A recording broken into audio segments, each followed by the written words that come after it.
Hi, this is Chris Hanley from Dark Days Radio, still at World of Darkness Berlin, barely awake, should be in torpor.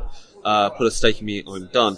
I'm joined by Brendon, who, Brendon, what's your last name? Sherlock. And he is another player from Enlightenment in Blood, and he's going to tell us a little bit about a summary, as best as you can do, and as best you can remember, of your story as it emerged. So, what was your character? My character was a Tremere in what was called the Victims of the Pyramid, who were a faction of sort of disaffected, quasi-anarch, but fence-sitting Tremere. So we were taken to our starting area for the game, and sort of our scripted opening scene, in which our goal was to break into this crypt, where the prince had stored a number of vampires that he had staked over the years. And now I was actually late getting to the site because the train was late. Okay. Yeah, and I found out with ours, we were at the Michel Berger hipster bar. We thought our meeting was there. We actually were meant to go to the New Cathar Church, so we ended up being assholes inadvertently, but it fit our place. So. Yeah, there was, and so myself and the only other guy that actually showed up, we were supposed to have, I think, 2 other people there with us, but they never showed up. And both I and the other victim of the pyramid, the other Tremere, who was in the same boat as me, we'd also, because of just the way that we had registered and difficulties there, had never gotten the social media invite. So we were pretty much the only contacts that we had at that moment. I know that feeling. Right, okay. So we're like, okay, we're waiting for our guys to show up. And we're like, okay, it's go time. Like, we're going to go now. And we weren't sure what to expect in this place. We thought maybe it was going to be NPCs, or maybe we weren't supposed to succeed or get caught or something like that. But then no, lo and behold, we managed to negotiate our way into this place. There's a Ventrue player there who actually asks us, I know why I'm here. What are you doing here? Okay. And we didn't have a plan. Yeah. So there's that moment of, we're the inspectors, to inspect the magical defenses of this place. You were told we were coming, right? Yeah, totally. Show us around. Give us the tour if you wouldn't mind. And so he takes us into the room, and lo and behold, there are several players there, lying there, staked. And so we're like, oh, okay, well, I know you had mentioned you had wanted to take a smoke break. Do you want to, we can get to work right now. We have our stuff. We can get to work. Do you want to just step out and take a smoke break? And he's like, yeah, sure, yeah, I'll step right out here just so I can see what you're doing, and yeah, sure. So he steps out of the room, and we're just like, get the stakes. We have no further plan beyond this. So we're just, like, yanking stakes out of chests, like, they're almost in blood frenzy, so we have to, like, feed them. And then they pretty much mob the dude. Wow. Yeah. And, of course, at that point, we're like, oh, well, we've really done it now. Because if anybody finds out that we've done this, we're persona non grata. And then we walk out with these guys to then immediately discover that we hear the news that the sheriff has been killed and the city is in chaos. So now the balloon's really gone up. And so we look at each other and realize that probably our only chance of actually managing to stay alive to the end of the night is to just hang around with these random anarchs that we just unstaked and do as the Romans do. Yes. Which turns out to be steal a bunch of money from the Camarilla and the Church of Cain. Excellent. Yeah. And so, essentially, you took a match to a powder keg and then just try to keep ahead of the shockwave of that explosion. And just pretty much. Fantastic. And then, so, did you have any more encounters with the Camarilla? Did you? Well, while things were still sort of... Oh, you took their money, right? No, we did, yep. Okay.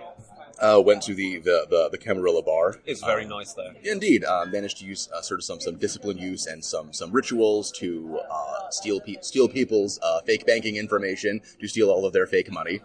I would have got on well with my character really, really well. Because I was trying to get so close to the new Cathars to get a look at their books. as a syndicate agent, we like our numbers, but you would have had great information. I'm sure we would have worked out some kind of. You do your masquerade thing, and we'll deal with your problems at a later date, and all that money we can make it be invested in for you somewhere, and you'll get shares or something that would pay out over a long time. But you pay out over a long time. Yeah. Well, and it's funny you mentioned trying to get a look at the new Cathar's books, because we ended up trying to do like literally the exact same thing. So we hoof it over to the other end of the play area. Yeah, over to the new Cathars. And we're there, and it's full of Church of Cain guys. And so we could sort of spread out to kind of like case the room, to like talk to people to see if we can get an idea of what their financial situation is like, where their books are. Kind of the same thing that you're doing. So sort of the Bruja in the group, who kind of became our de facto leader, he ends up talking to the Shepherd, the leader of the Church of Cain. To try and get a sense of, what's going on with their books. Except that the Shepherd, can I swear? Of course. Presences the fuck out of him. So he comes back over to us and is like, guys, I don't know if I really want to do this anymore. Like, these seem like really nice guys. Like, he speaks the truth. You guys should really talk to him. You guys should really hear him out and hear what he has to say. So we're like, oh, God. Now, we had run into a couple of mages, like you do. It was that kind of night. Who weren't us? So they were the virtual adepts. The virtual adepts, yeah, that's right. And so they say, so I think that we can deprogram him, but we want to take him over to like our chantry, like our place of power to take care of that. But now we'd already hoofed it all the way over here to the new Cathars, and so I'm like, no, like we're not leaving here until we've done what we came here to do. Like, if you want to deprogram him, do it in a bathroom stall. Yeah. So they did. They deprogrammed him in a bathroom stall. Okay. So that he comes out, and we're like, okay, are you ready to do this? Because we think, you know the Shepherd, he thinks you're under his control, you can introduce us to him, we can do our thing that we need to do to compel his banking information out of him. And he says, yeah, you guys should really talk to him, he has the words of truth. It's like, I walk back in the bathroom stall, and it's like, are you guys sure? Are you guys sure you fixed him? And they're like, honestly, we have no idea. That's what you get for putting us in a bathroom stall. So, we decide, you only die twice, right? Yeah. So we go back into the room, still crawling with Church of Cain guys, and we walk over. He introduces us to the Shepherd. We get into conversation, and we manage to do the thing that we need to do to get his financial information out of him. Except that we're still, like, in the middle of a room full of members of the Church of Cain. I know that feeling. And we just accosted the Shepherd. And now he snaps out of it, and is like, what have you done? And is about to do the whole seize them thing, when suddenly, like at that exact moment is when someone runs in and is like, the Anarchs have the prince! And there is about 3/4 of a second of shock and chaos as people absorb that information, in which we're just like, she's it, run. And we just bolt out of the room, and we hear them coming down the stairs after us, and we take a wrong turn into the depths of this church in this dark hallway, and we don't know where we are. We hear them coming behind us. There's this moment of like, no, this is it. This is how we die. But we backtrack, find our way out just ahead of them. We're like practically falling down the stairs. There's Benny Hill music playing, just bolting out the front door of the church with the new Cathars money. Brilliant. Wow, and that was the end of your night? Oh, no. We ended up going back over to the Anarch Bar just in time to see them execute the prince. Oh, excellent. So I'm hanging out here at the big revolutionary celebration as a Tremere. Just kind of waiting for that other shoe to drop. Eventually, I do hear someone comes over and is like, "Oh, hey, I hear that there are a couple of Tremere hanging around here." And I'm like, "Oh, really? That's crazy, man. You'll have to point them out to me." We're just a bunch of brewer, just mind our own business, enjoying the lynching. Yeah, like you do, of course. So eventually, someone's like, and then so eventually, someone comes over and is like, "Oh, man, I think the Church of Cain is going to be a threat to the revolution. I think we should probably do something about them." To which I could only respond, "Yes, I agree completely, comrade. That sounds like..." Got the money, and now you have a way of having those strings attached. Yeah, and anything that diverts suspicion away from me as a Tremere. Yes. Mm-hmm. But then, so that goes off, and eventually, at one point, the shepherd shows up to the big Anarch meeting, and my sort of erstwhile coterie spend a lot of time kind of trying to have a conversation with our backs to the main crowd, trying to look unsuspicious and mind our own business. This goes on, but then eventually, as the end of the night goes on, you start to see the churn start up. You know, the rules have changed. The revolution is starting to consume itself. I'm watching some of my Anarch allies that I've made get into fights, like one of them gets killed. I'm seeing my political capital slipping away, and again, I'm waiting for someone to denounce me. You know, I'm waiting for someone to call me out. I'm waiting for the sound of the guillotine being wound up. And so the last half hour or so were really, really tense, just sort of waiting to see what was going to happen with that. And then finally, it ended, and I was still alive. Well done. It's interesting how your story then intersects with mine and Mike's with the technocracy story, and there's a strange parallel in wanting to exploit as many groups as possible for ultimately monetary gain and not to be found out. Those times when we're just two guys, just two guys, and with no backup, and your only way of safety is staying close to the bruiser that you've identified. Like for you, it's the big bad brewer. Yeah. For us, it's like, well, we don't know what type of paranormal thing he is. But he clearly beat the crap out of that guy, and he's a friend of ours. So we'll stick with him. And every time we saw someone we didn't like, it'd be like, we're going to go over talk to who we worked out werewolf friends, and they're like, yeah, they're werewolves, but we don't care because right now we're scared of vampires more because they'll eat us if they figure it out. Cool. It's a very, very different experience, but also strangely familiar. And even because your game as a vampire game, then you were kind of doing the inhabit the world of darkness rather than explore. But still, it seems like you explored quite a vast bit of the vampire society by going between all these different facets, rather than going and mainly hanging out in the Camarilla bar and doing stuff there, or mainly in the Anarch and then doing our little forays to like grab prints or something like that. You went to all three locations and sampled every little bit, and you could put together that story of that revolution and the eventual downfall of the new Cathars. Cool. That's really good. Well, pleasure talking to you. You too. Hopefully we'll have some more stories like this, and they'll be packaged together to listen. So thank you, and stay tuned. I will. Thank you. Looking forward to it.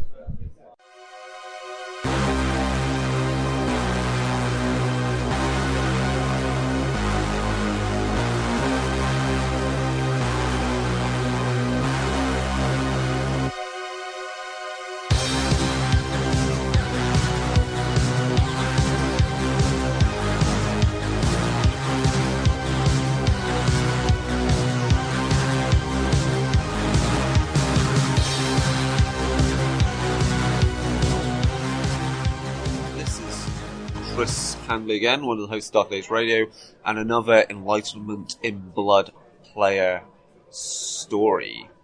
And I'm joined by Tim. Yep. Now, you were playing a member of the same PR company that Mike and I were a member of, in Integral Solutions, and we met up at the Michel Berger Hotel Hipster Bar Cafe, where we hung out with other members of our company. We prepared our presentation, and we thought we were going to meet them there, but actually we were told we had to go to the New Cathar Church. So we went over there. We talked about what we were doing, and then I think your story then diverges from mine once you went through the front door. So what happened then? Yeah, we entered the New Cathar Church, and I'm an inquisitive type of character. I have an innate sense of when there's things sort of going a little bit wrong. And that's because, up front, you were playing a werewolf. Yes. Yeah. What type of werewolf? I was Glasswalker Theurge. Of course, right. the tribe of werewolves that are the businessmen, the Theurges being the ones that have got the finger on that slightly supernatural pulse. Obviously, that makes sense with all the other techno elements in that company. So, okay, so you went through the front door and... had a little look around, lots of shouting, so I thought, not your usual church kind of atmosphere. My character had a bit of a background in, alternative religions, looking into things, and he was a bit on edge, so went for a little explore. Laid on the stairs is what, to all intents and purposes, a dead body.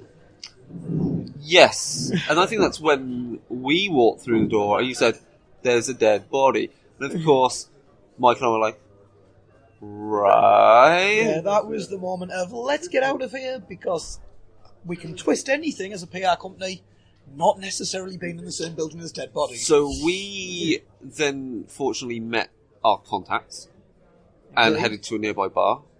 The pitch went on. Obviously, you were part of the pitch, being...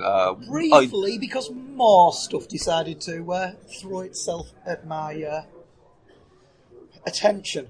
Okay, so the pitch happened. Mike obviously finalised the deal. Then we left and went... Did you go back to the church? We went back to the by church. This point.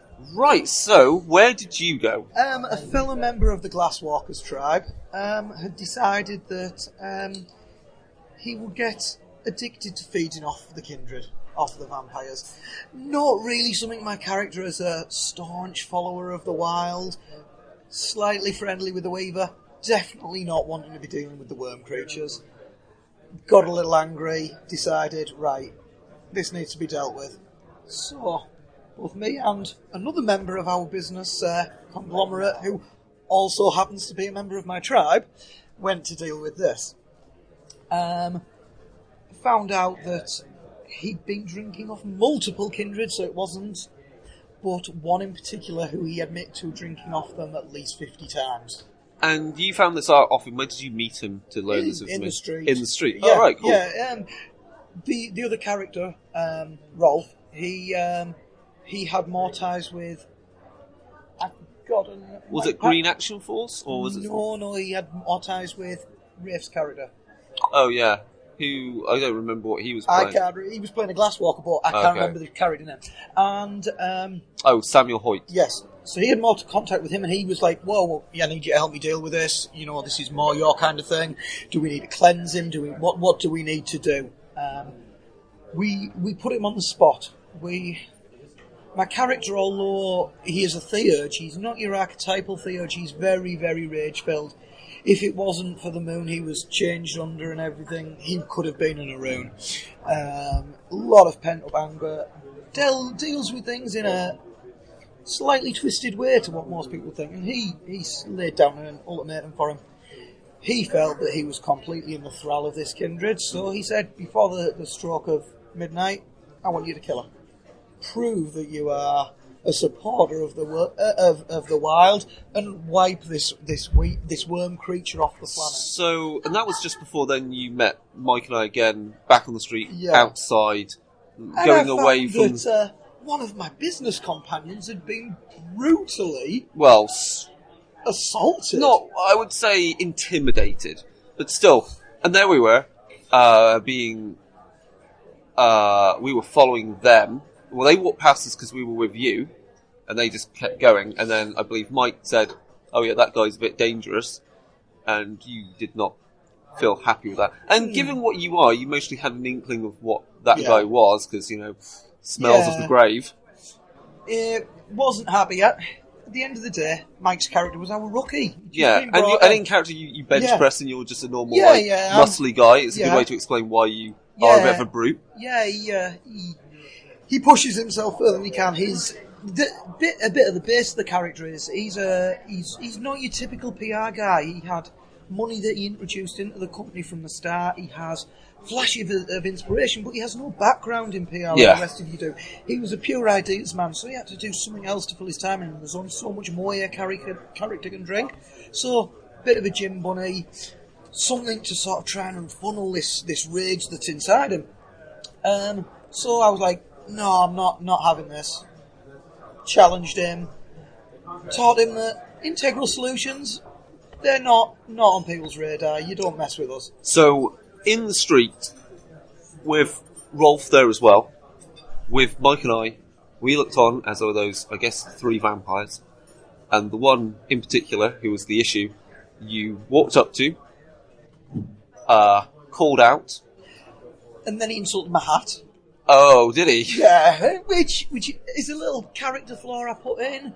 Obviously, okay. when they developed the system, there was sort of flaws and things, but there was a lot left to your thing. And my character had changed into a werewolf by a vampire attack. Got attacked by a vampire, changed, so obviously the change is massively rage-filled and you're more powerful than you are at any other point, really, at that first instant of the change. Yeah. And he killed this vampire.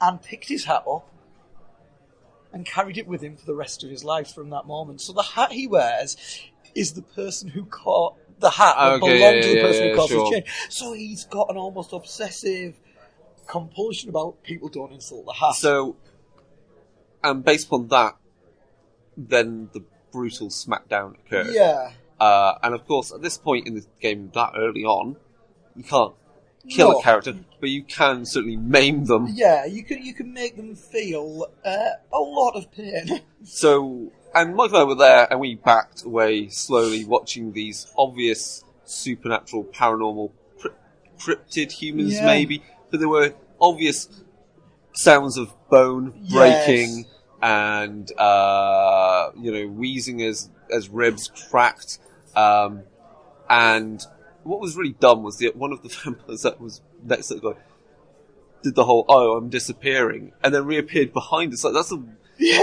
give the game away a bit much. So for me and Mike, that then revealed there's a lot more going on. The reason why Control had sent us to Integral Solutions to assess had it been infiltrated by reality deviants. The answer now is yes. Well, not the worst kind. So we then went to we thought we'd go to the billiard room. Billiard it was far too busy. And then the same guys walked in, and we were like, "It's yours," and then we fucked off. Yeah. And then where did we go after that? Was that the point where we made it? We said, "Let's go to sort of the underground club." We set off quite early, didn't we? Was that Jaeger Hut? Yeah. Yeah. So we headed there because we were hearing on the Undernet there's a lot going on, and we're like, we need to make sense of this word of revolution and so forth. So we headed there. With Rolf in tow to keep him safe. Now, we went into there, and then we kind of got split up. We were talking to the 2 employees of Pentex in the end. Yeah, the worst mistake I made in the whole of my gameplay is someone said to me, there's something happening outside, and I left you guys. The one people out of character completely that I would have loved to speak to as a werewolf, the 2 employees of Pentex, I missed completely. And you would have loved the information I got out of them. So you then split off at that point and stayed outside of the main bar area. That's when things got interesting because that's when I think people got a lot more comfortable with the game and the mechanics have really, really started getting used more.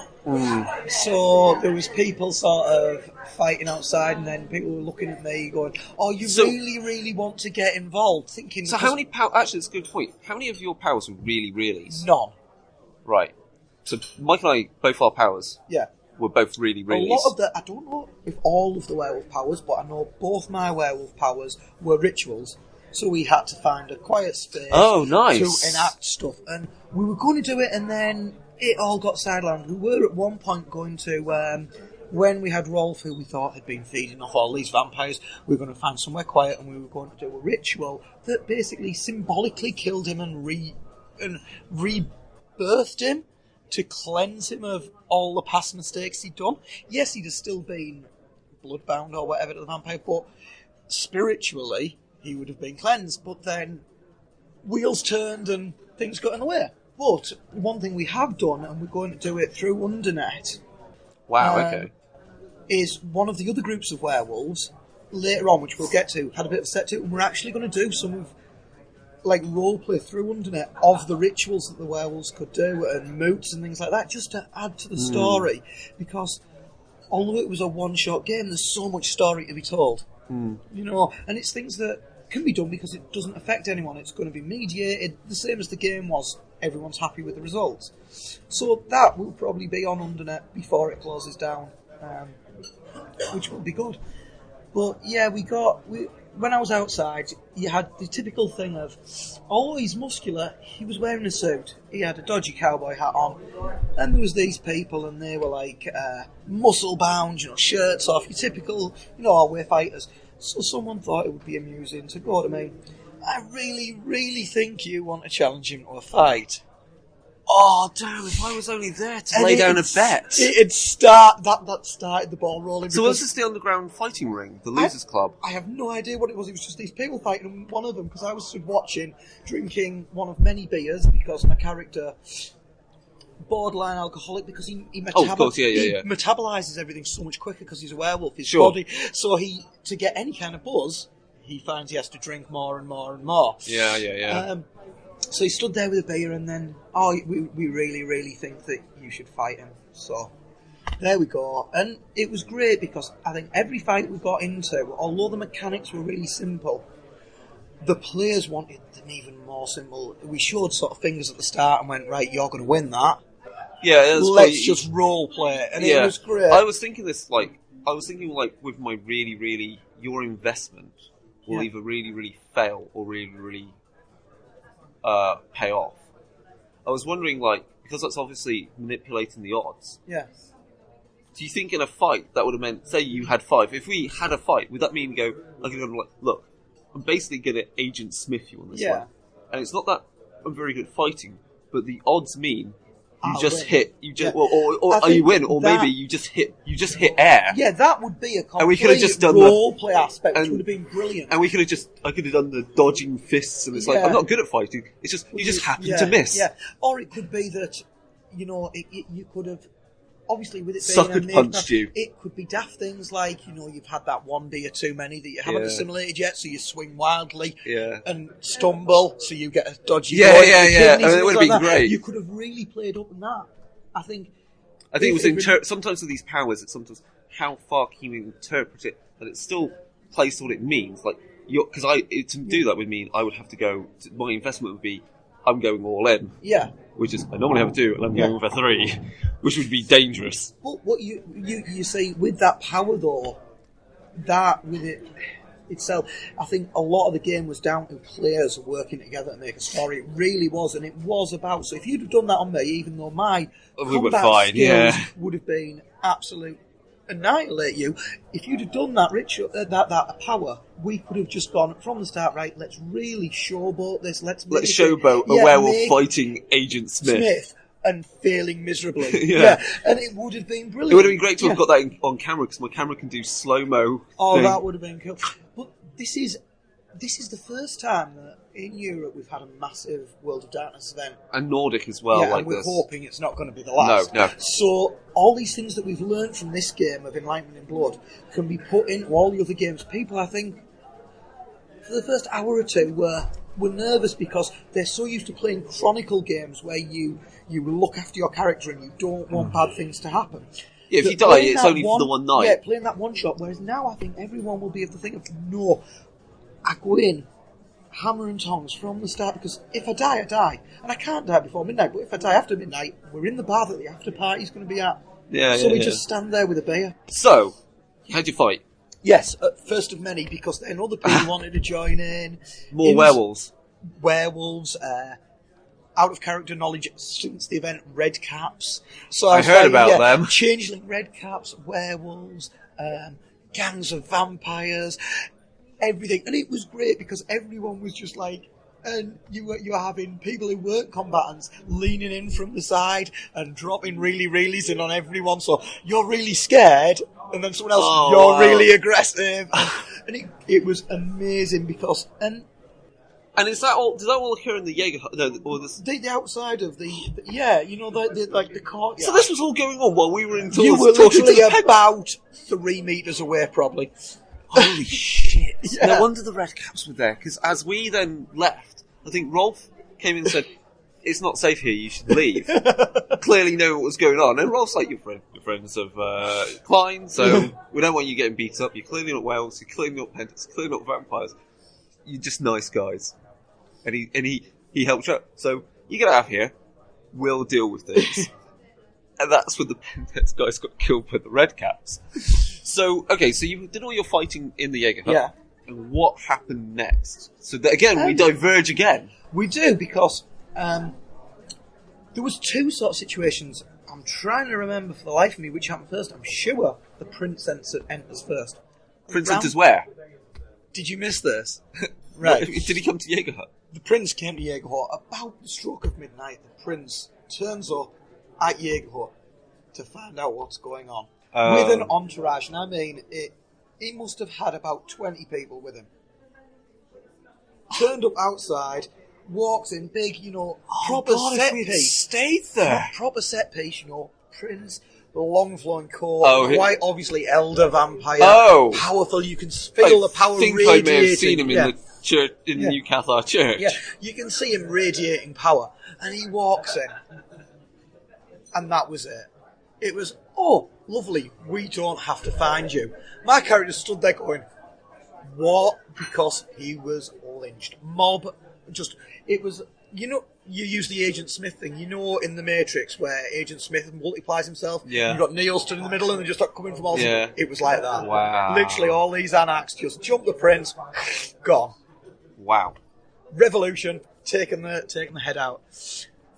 And so, did you just stand by and watch this I'm unfold? like, this has nothing to do with me. Vampires kill each other because it saves me time. So the body count is grown, and you've done nothing to that. Not to that body count. Not to that body. So, at that point, do you leave the club and go to the bar, or go to somewhere else? I stayed there all night. Because then we got the other group of werewolves, the Born Norras, which were numerically stronger than our tribe.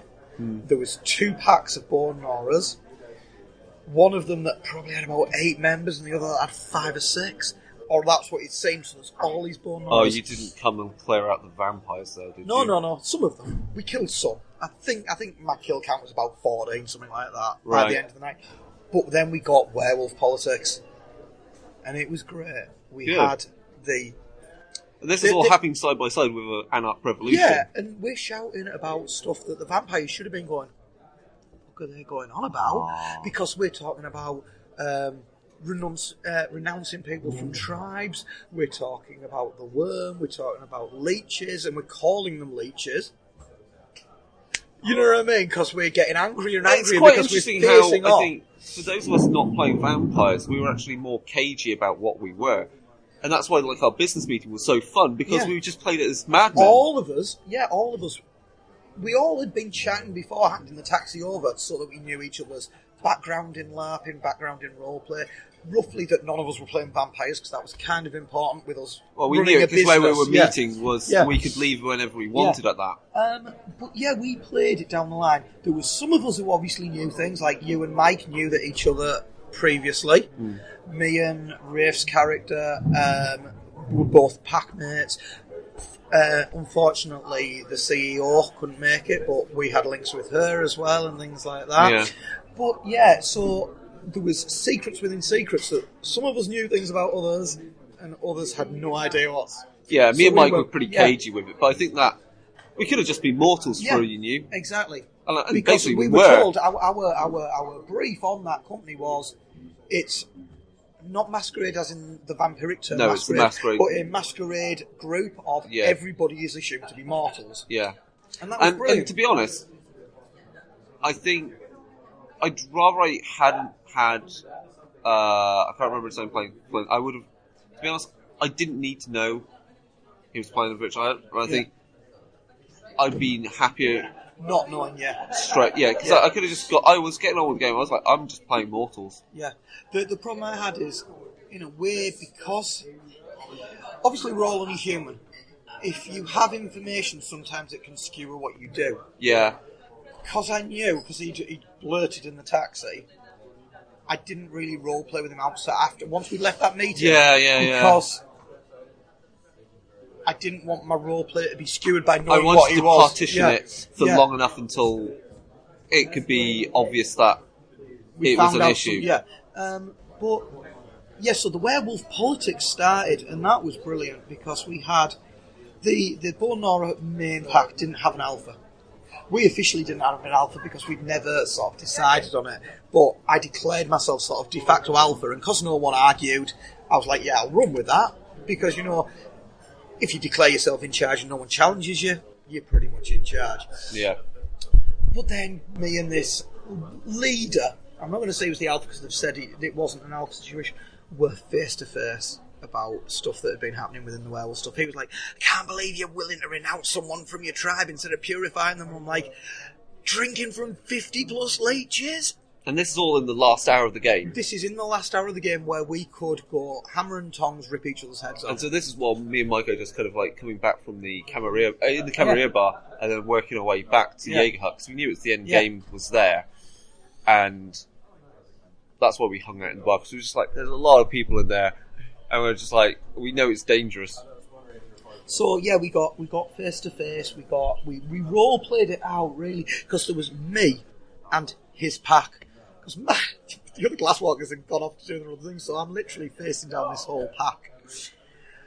And this is where we decided that it wasn't the time or place to go fisticuffs, because we were surrounded by leeches. So we said that at the waning moon we were going to have a moot. We were going to bring all the glasswalkers from the city, all the bone gnawers from the city, and make some decisions. We live in the same city, we both have the same end goal of, you know, wanting Mother Gaia to survive, so let's get together. There's going to be some knockdown fighting, there's going to be challenges, there's going to be ritual scarring, it's going to be great. And that was how your game ended, is pretty much that final organising the next stage, the next meeting, which is wherever in time. Yeah. Cool. Well, that's everything. I think that covers everything. So thank you for doing that. No problem at all. So I've spoken to a Tremere. We've got the mage angle on it. We've got a bit of a werewolf angle on it. I think the only other thing I want is another kind of vampire angle on things. Maybe I get Jason Carl to talk about his fun in the Camarilla. And then I'm really eager to talk to those Redcaps. Yes. Because that story I had no link to at all. And when I learnt about it, I was like... I knew there was changelings in it, and I'd never even thought of... If they're going to put Redcaps in, I thought it's going to be... I knew there was satyrs, because I'd looked at one of them as an option. But then I was like, oh my god, and I'm like, I'm fighting Redcaps, this is going to get nasty, because they just don't stop like werewolves don't. But yeah, brilliant. Excellent. Well, I think that's everything, and people need to stay tuned, so hopefully we'll have some more Enlightenment and Blood stories. That'll be so, ciao for now.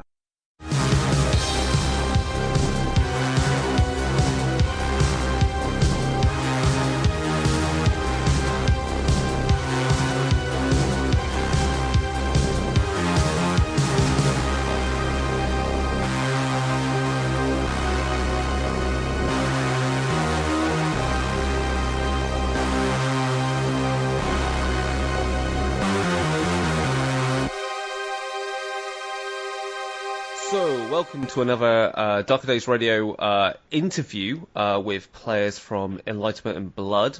So these are turning into quite a series of war stories of the events that took place in Berlin. I'm joined by Ian, who played a Redcap changeling, and he will explain his experience of that live-action roleplay game. So Ian, you were, as I said, you're playing a Redcap changeling. Do you want to divulge a bit more about your character? Sure. So let's see. Redcaps are the creatures born from the dreams of serial killers. So everybody dreams, even monsters dream, and so when Hannibal Lecter or when Jeffrey Dahmer or so forth have pleasant dreams of what they want to do with their time, Redcaps are the things that are born from those. So there were probably, I think there were 4 or 5 Redcaps, and then there were a couple of satyrs, and we all were the changeling group. And I don't know how much you know about the other groups, but we were all part of the Total Party Explosion group, which are all of those are the people who they look at a party and they go, how can we turn this up? How can we make this worse? The write-up that we got said that if I see somebody about to make a bad decision, I should do everything I can to encourage them. Excellent. Okay. And so all of us were really antagonists in the game. Brilliant. Okay. So your starting location for the game was where?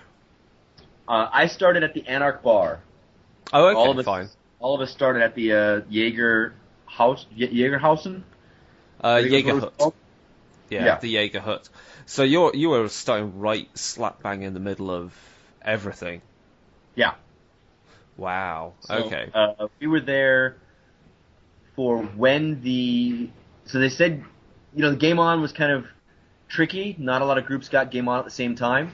So we all sort of got together and, stood in a circle and did the whole hands on shoulders thing and recited the words and got the game going. And then I immediately explored the site because I like knowing exactly where all the dark corners are that I can leap out of people or something like that. Okay. I was walking around and found other groups who hadn't even gotten into game yet, and so my first probably 20 minutes or so was waiting basically for everybody else to get into character. Okay, right. But almost immediately, like the sheriff came in, and the sheriff was an NPC. And she was wearing leather pants and like a vest that had fur lining on it. Mm-hmm. So she was like screaming gangrel. And I don't actually know if she was or not, but she came in with, maybe 3 or 4 people.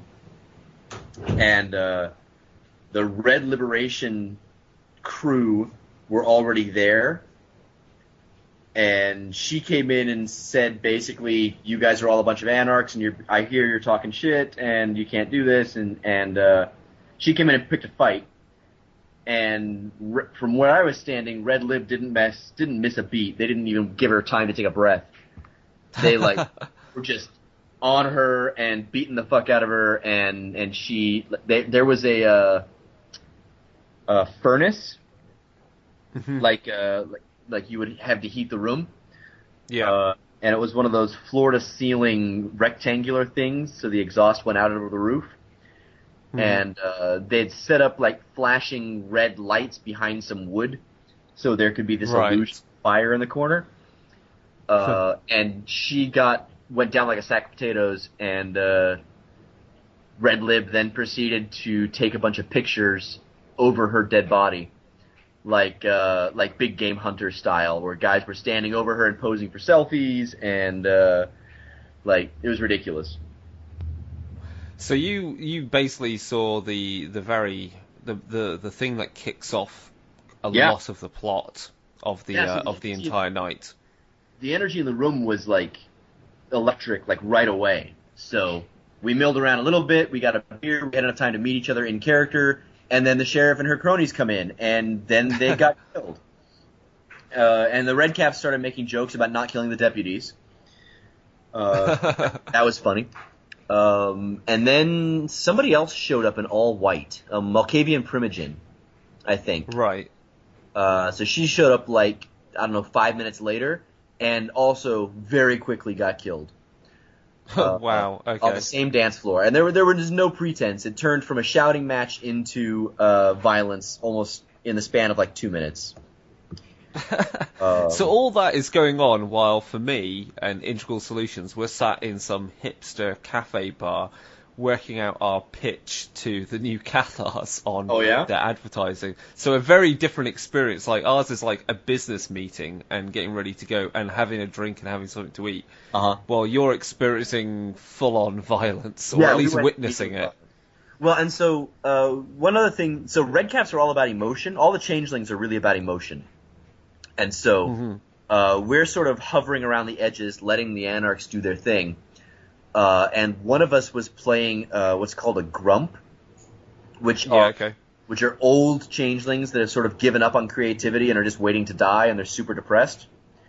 And everybody else is playing these young, energetic Redcaps. And so we got to have a shouting match with this grump where we were trying to convince him that there was still energy in the world. There was still creativity. There was, I mean, look at this. This anarch group is just doing violence because will empower you. And like we got to have this whole thing where we helped this character to stop being suicidal, because he was playing his character sort of as his last hurrah, and while everybody else is murdering and going crazy, we got to use that as an example of how things are still creative and how there's still magic and you can still do things.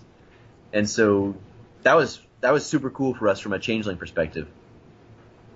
Excellent. So you were almost, really thrust into the kind of the immersion of changeling society, even in that kind of very small way. I mean, you're not having like, the sheriff of the city murdered kind of event for the changelings, but you're still having something that is very unique experience to your type of characters. Yeah, and we'd set up a lot of that ahead of time too, because we were all big fans. Oh, good. Okay, yeah. So we knew a little bit about what was going to happen, and then circumstances got provided where we could just roll with it. I want to tell my story. The sheriff gets killed, the Primogene gets killed, the anarchs are stomping around going crazy, and like, we're going to go find more Camarilla to kill, woo, go us. And we basically said, yeah, all right, we'll tag along with this. You guys are having a good time, having a good party. We'll go along. And so we decided to go straight from there to the Camarilla bar. Right, okay. Because that's a good idea. So we walked across town, across the game space, over to the Cam bar, and we're like shouting and being obnoxious the whole way, and flash our wristbands to the guy at the door and go into the Cam bar. And I guess Red Lib had showed up a little bit before us, or somebody had showed up before us, and it was very crowded and it was very chaotic. And let's see. While I was there, I found out that the Prince's Master of Protocol, who was being played by Mark Ranhagen, was in the bar. And as soon as I found out who he was, I did everything that I could to get people to pick a fight with him. Excellent. And so I found werewolves that were just there and hanging out, and like had used a power that says you really feel like a badass, and then I started talking shit about how this guy's been talking shit about them, and what else did I do? So your powers for your changeling was a really, really, really you feel like a badass and can take someone on. Yeah, so I had two powers. I had one power that said you really, really feel like a badass right now. And then my second one was you really, really are intimidated by me. Okay, yeah. And so I used the feel like a badass one usually after I'd been talking a gang of shit about somebody. And then I would say, he's right there, and you really, really feel like a badass. Go get him, Tiger. Brilliant. And we did that, I don't know, a dozen times or so throughout the night. Oh, wow, okay. Yeah, but so I kept trying to get people to fight Ranhagen's character, and nobody would do it. Nobody would finally throw a punch. And I was really unhappy about it. And then finally I tried to throw a punch at him, and he obfuscated right in front of me. So he had the power that made him just completely invisible. And so that was just... Oh, no, wait. Oh, God, okay, no. So he's running around going like swinging his dick around and being all, I'm Master Protocol, listen to me. And he left for a few minutes and came back with 3 large furry people behind him. And it was It was very quickly discovered that he had the werewolves had decided that they were going to work for him for an hour. And so he rolls in and says, the Camarilla has the werewolves. What are you going to do? And that was his shtick for a while. And so he's got these giant furry werewolf bodyguards behind him, and I grabbed one of them by the chest and I said, you're really, really intimidated by me. And the werewolf backed away right away, and that's when I took a swing at Ryan Higgins' character. And he obfuscated and was like, oh, fuck, I'm out of here, and it didn't work. So that was sad. So you went in and caused some anarchy in what was quite a nice bar, actually, because it had stuffed animals and things on it. It was a place. Yeah, it really kind of evoked kind of like the Hope Foundation, the Camarilla wanted something that's obviously very much more, I don't know, genteel, I guess is the best way to describe it. Yeah, and they had and it had they had a really cool dance. Yeah, carry on. Back, they had a dance floor and everything. Yeah. So Redcaps can eat anything. They eat glass, they eat car tires, they eat people, they eat everything. That's their special changeling thing. And so we got in a bunch of fights at the Camarilla bar, and we got we ran down our combat meter, and so we decided that we needed to go and find the teledisco, which was this ridiculous photo booth that had, like, you'd put a couple of euro in and it would play music, and then you had a time limit, and you'd go inside and dance or do whatever you wanted to do to the music for 4 minutes or whatever. But the rules of the game said that if changelings did that, they got their combat meter refilled.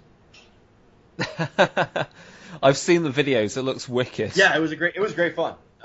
So we pick a bunch of fights with the Camarilla. We get generally disappointed because nobody is giving into the bait, and they all want to play this quiet conversation salon game. And we decided that we didn't want to mess with other people's games that much. That being like, you can only be so obnoxious before people start getting really unhappy with you. Yeah. And so we decided that instead of pushing that limit, we would go and find another group to pick on. So we were going to walk past the teledisco and get recharged on the way to the church.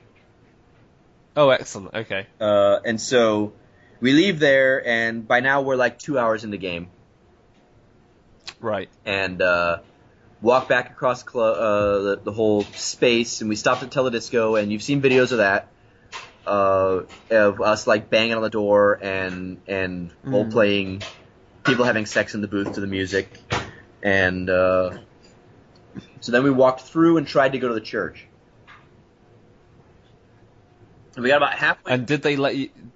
I was going to say, so there's something occurs before you got to the church, right? Okay. Yeah. So we got about halfway to the church, and then we encountered the survivors of whatever had just happened at the church. Right. We were trying to go and pick a fight and look for more, maybe we'll go fight some werewolves or something because these guys are boring. Vampires are too easy. Let's go find something harder to fight. But we bumped into this group on the bridge because you had to cross a bridge to get to the church.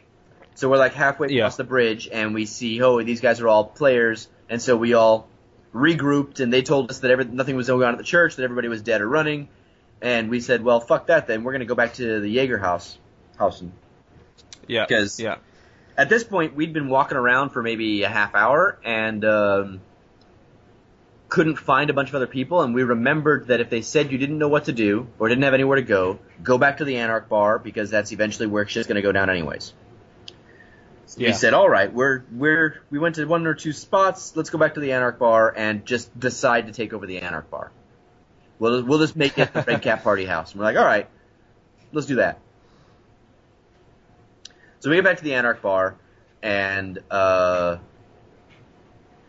then soon thereafterwards, werewolves showed up, and we decided that the best way to make friends was to beat the hell out of each other. And so it's important to understand something about the Redcap players. In order to be a Redcap, we all had to basically make a series of terrible choices in the LARP Weaver game system. Yeah, sure. We had to say that we wanted to be awful, we wanted to be violent, we wanted to get in fights, we wanted to, just exploit people and eat people and be really mean. And so all of us had that kind of mindset going in. And so I've done a couple of years of capoeira and some aikido and some other martial arts stuff, and then I've done stage fighting for a lot of years. So cool. My plan was to, kind of collaborate with whoever I ended up with and do some mock fighting, as like make it impressive looking for an audience. Yeah. Another one of the guys was a MMA fighter. Like, in real life, this dude's an MMA fighter. Okay. And all of us were generally pretty physically active folk, but we were the two that got really into the fights. And so I had no idea this guy was even here. There's a Nordic LARPer, and I can't remember his name right now. I feel terrible about it. Who also is hugely into staged fighting.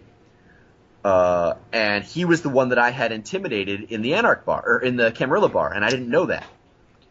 So he shows up at the Anarch bar, and we see each other right away and start, like, basically beating our chests against each other and talking shit and yelling, and it escalated into a fight. And he rips his shirt off and starts clawing at the air, and so I said, okay, fine. I rip my shirt off and start banging my chest and doing a handstand or something. And we turn it into this brawl. And a bunch of those pictures just ended up on Facebook yesterday. Yeah. You see a great big furry guy, bending me over something. That's that fight. But we ended up choreographing it really well, or not really choreographing, but just telegraphing what we were going to do and rolling with it really well. And so neither one of us got hurt. We did a bunch of tosses and throwing people around the room, and the audience was, I guess, having a good time, and we're really impressed. And it was a good fight. And at one point, we ended up wrestling on the ground, and that's when we compared numbers. He was like, real fast, what's your combat number?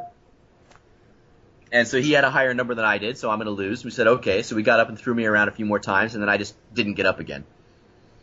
Yeah. But that was great. It was so much fun to get to do that physical role. Yeah, sure. And so I got up and dusted myself off, and then got a beer and found him, and we hugged it out, and we said, okay, you're somebody who can actually fight. This is great. You're not one of those bullshit vampires. And so we made friends with the werewolves. But then the fights just kept coming. Like, we started this flood of other fights that happened. Where that area in front, there were, 8 or 10 fights over the next hour or two. Now, at what point along the way were you one of the few Redcaps that killed the Pentex employees? Yes.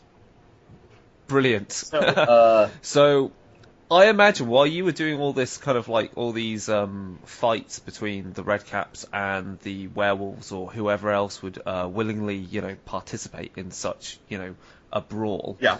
I think myself and Mike were inside the Jaeger Hut bar talking to the Pentex employees and got them to divulge all of their information because my power was I'm really, really, really good at auditing books because I'm a technocratic syndicate agent. So they told me everything about the syndicates, confirmed there's vampires and werewolves, explained everything, and we were like, excellent. And then at which point one of our werewolf friends was like, you really shouldn't stay here. It's getting a bit, boisterous. Which is surely what you guys were doing. Yeah. And so we left, and then that's when I believe the Pentex employees got torn apart. Yeah. So that's where our stories cross over. It happened in this weird sequence where we just fought. There was a fight where one of the werewolf players wanted to just prance around and kick everybody's ass because their combat stats continually reset and nobody was comparing numbers. We were just having a good time. And so there was like this 10-minute brawl where all of the Redcaps went in and fought 2 werewolves, and we just did this whole rotating blender thing. But right after that, so one of the guys makes stage props. And so he had made a pouch that had a stomach and intestines in it. They were made of rubber or something. I don't know what they were made of. He'd brought a severed hand that's like a stage prop. And he brought a bunch of sugar glass that had been shaped into beer bottles. Right. And so we've just fought. And, okay, so that's the first part. The second part is we got a hold of the ST staff early on and said we would really like to eat somebody in a grotesque way at your game. It's really hard to get PCs to go along with it without a lot of negotiation. So can we have an NPC to eat? And they said, sure, we'll figure out some NPCs for you to do this to. And we had no idea who they were. Right. And so they got pointed out to us basically right before game started. They said, these 2 ladies are going to be playing the NPCs that you guys get to eat. So when the opportunity presents itself, they've already been briefed. You can just go to town. They've agreed to all these things. We did a little bit of are you sure this is okay ahead of time? And they said, yeah, it would be great. We'd love to do this. But we had no idea what characters they were playing. They were just the NPCs. And so we're back in the game now. We've just finished this great big brawl. We're all fired up because Redcaps feed on that kind of aggression. So while everybody else is getting tired, we're getting pumped up on more and more glamour. And so we decide to stop fighting because the players are tired. And so the guy gets the sugar glass out, and we all gather around the garbage can and start drinking a beer and then eating the glass. And while we're standing there, he says, okay, the gals who we're supposed to get just walked in. They're in there talking to some other people right now. Let's finish this up and then go get them. Right. And so we're all sort of huddled around this garbage can, carefully hiding the fact that we're prepping our props. Because we had to fill the intestines with blood, we had to make sure the hand was ready, we had to make sure everything was in the right place. And so we're all set up, we go charging into the bar, and they were just by themselves when we found them up against the bar having a beer or something.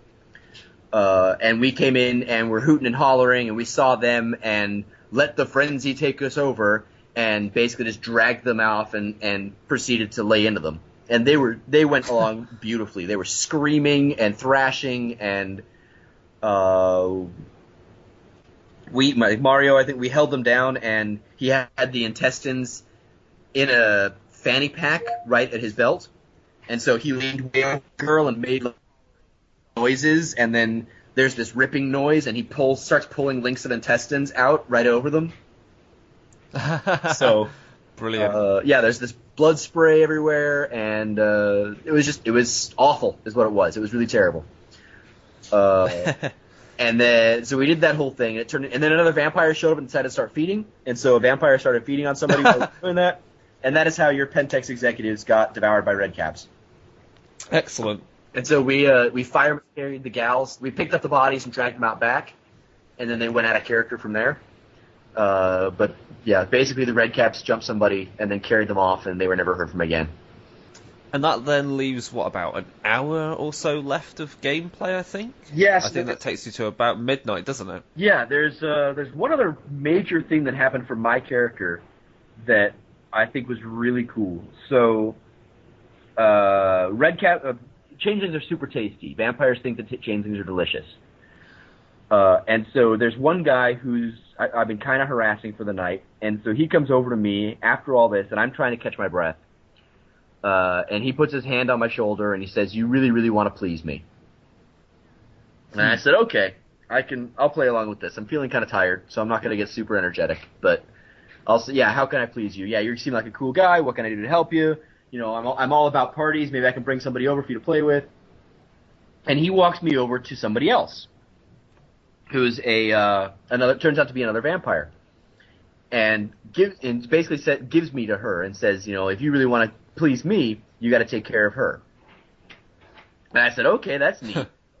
And she gets in real close to me and then feeds. Yeah.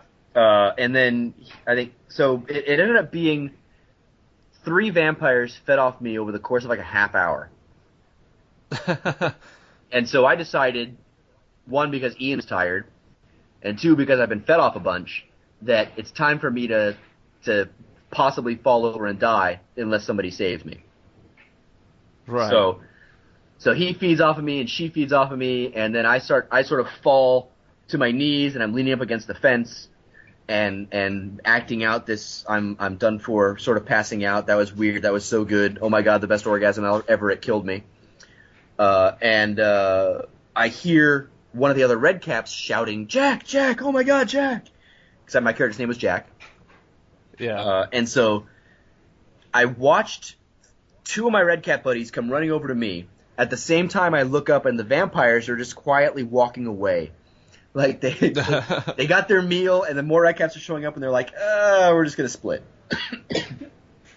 And so the Redcaps show up and want to know what happened to me and what's going on, and I told them I just had the best sex of my life, and it was awesome, and my good buddy, because the powers last for 10 minutes, And so it was still within that 10 minutes, so I still really wanted to please this guy.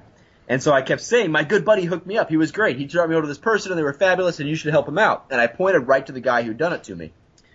And both the Redcaps who were with me are like, yeah, okay, we'll take care of him. Don't worry. We'll make sure he gets the Redcap thank you. And so they walk me out to, we're going to go back to Teledisco because if I don't get recharged, I'm going to die.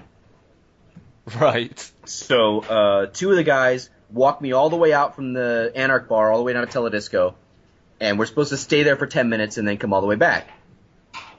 And by now, there's a line of real people at Teledisco who want to use this thing and have a good time with it.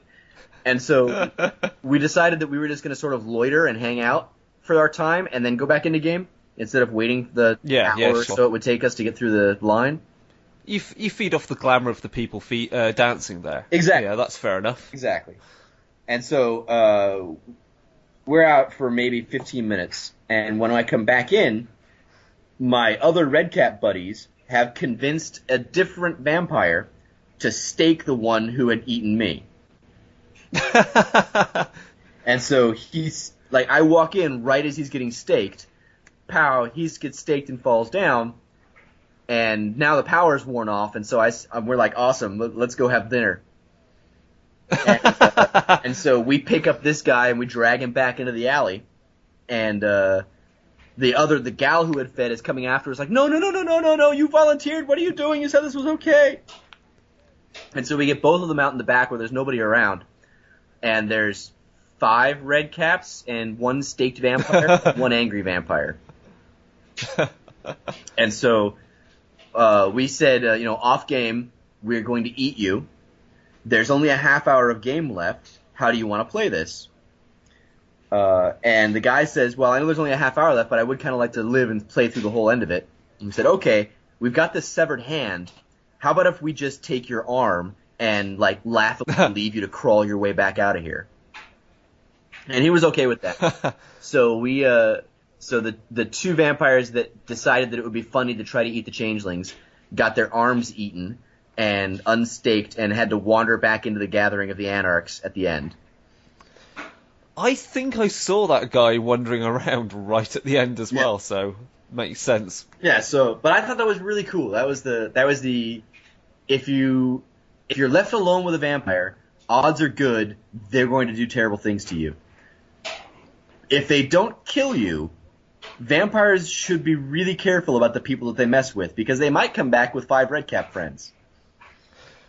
Yeah, that sounds about right. My lesson for that. But yeah, all in all, it was a super high energy game. Yeah. So Mike got set upon by a vampire in the New Cathar Church early in the game. Yeah. And we didn't realise, but we pointed out to one of our company members, that was the guy that did it. Turns out said company member was a werewolf, and we watch a beatdown done on our behalf. And as lowly little technocrat agents, what the hell are we going to do? We're just there for, making money and manipulating stocks. So it was good how you could set people upon other people for you, to get what you needed, or to beat them up, or something like that. So, yours, good system. Really brutal, bloody story. Yeah, we went through a lot of fake blood.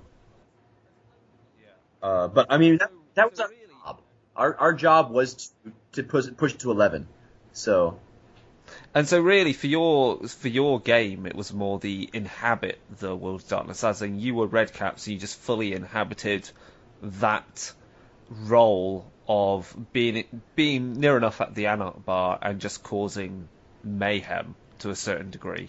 Yeah, so as a creature that feeds off of ambient or focus emotion, it was a buffet. Yeah. It was seriously like an all-you-can-eat buffet. And so we did everything we could to keep the pot going and cause as much mayhem as we could. And I think we did a pretty good job. It sounds really good, and again, such a different experience to my own game. It seems different again to like the Tremere vampires. They had a very there were these 2 Tremere who basically started all hell by unstaking the vampires in the basement of the church. So it seems like everyone had very different games, but you could see, I mean, as we record more of these, you begin to see where there's some stories link up and some just run completely parallel and never really intertwine, yet they get a sniff of each other. I mean, I know a lot about the Changeling setting, and the other guys that I was with did as well. And so, one of the things about Redcaps is that they're all unseelie, and unseelie is a kind of Changeling that sort of hates organization, and they really like chaos. But one of the Redcaps decided that he was going to play a Seelie Redcap. Huh. And so we heard about it later, and our plan had been to sell him to the vampires because they like our blood and we hate him. So, so our plan, but it never actually ended up happening because we were too busy fighting werewolves. Right. But then at one point, I had to. Somebody asked me. They said, "You're a changeling. You're some crazy fucking fairy thing. Why do you give a shit about the Camarilla? Or what the fuck do you give it? Why are you here?" And I got to explain a little bit about commoners and nobles to a vampire. And I got to say, the Camarilla are the nobility. They're our fucking she. They're the kings, and fuck them. And the anarchs are commoners, and I'm a commoner. And so there's a bunch of my commoner friends, and I'm helping a commoner uprising against the nobility. That makes perfect sense to me. And so somebody set me up for that role play, and it was really cool. And I don't know if they did it intentionally or not, but so the whole Anarch Revolution as a backdrop for all these different kinds of stories, I think actually worked out really well to illustrate the different sort of the common themes in all the World of Darkness settings. Yeah. Yeah, because I mean, for me, the entire chaos that was going on allowed me to dip into and unearth certain information as it went. Yeah. But also try and play into it, because obviously you've got because you have got the Camarilla, and obviously you want to try and influence them as a technocrat, but also you want to take advantage of the chaos that would obviously harm them. So it was kind of fun to find out information on both ends of it. But cool. Excellent. That's a really, really very different story from the ones we've already got recorded. So thank you again for taking your time to explain all that. Yeah, that's cool. Mostly been useful to kind of crystallize in your head some of the events that went on. Basically, if people want to hear more, hopefully we'll get some more of these recorded for Dark Days Radio, and we'll package them together.